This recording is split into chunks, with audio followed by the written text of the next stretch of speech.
Update muna nga tayo sa mundo ng basketball, partikular na sa Gilas, Pilipinas. Spotted na nga kanina sa airport ang Gilas, Pilipinas at pabiyahe na nga sa Doha, Qatar. Samantalang ang Chinese Taipei ay talagang babawi sa Gilas at may matindi pang makukuhang reward kapag tinalo nila ang Gilas, ngunit bago yan, pakipindot naman ang like, subscribe at ang notification bell para updated ka sa lahat ng aking ina-upload. At kung gusto mong magpa-member sa aking channel ay pindutin mo lamang ang join at automatic ka na sa mga shoutout.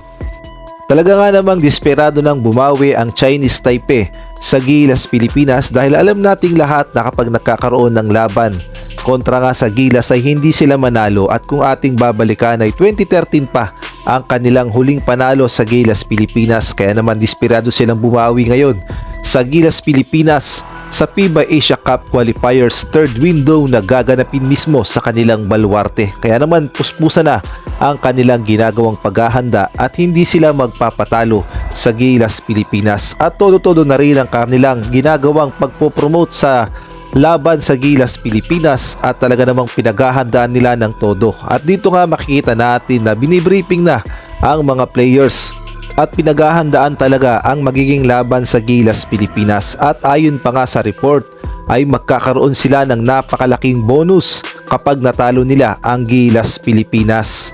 At ayon pa nga sa report ay makakakuha sila ng 1 million winning bonus kapag natalo nila ang Gilas, Pilipinas. At naglabas na rin sila ng kanilang lineup, kaya namang ating kilalanin kung sino-sino ang mga players na ilalaban nila sa Gilas.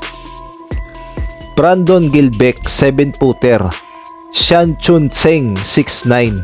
Cheng Lim, 6'7". Chen Hao, 6'7". Samuel Mano, 6'6". Quan Chuan Chen, 6'5".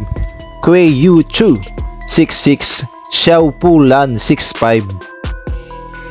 Cheng Liu, 6'4". Tiong Qian Lin, 6'3". Xing Quan Lin, 6'4". Al-Bakshir Gadia, 6'3". Chun Xiang Lu, 6'2". Yu Wei Chen, 6-footer. A Chi Yu, 6-footer. Jin Wei Gao, 6-footer. At kung kayo naman ang tatanungin, sa tingin nyo, papalag na kaya ang lineup ng Chinese Taipei kontra sa Gilas, Pilipinas? Maaari kayong magbigay ng komento sa comment section.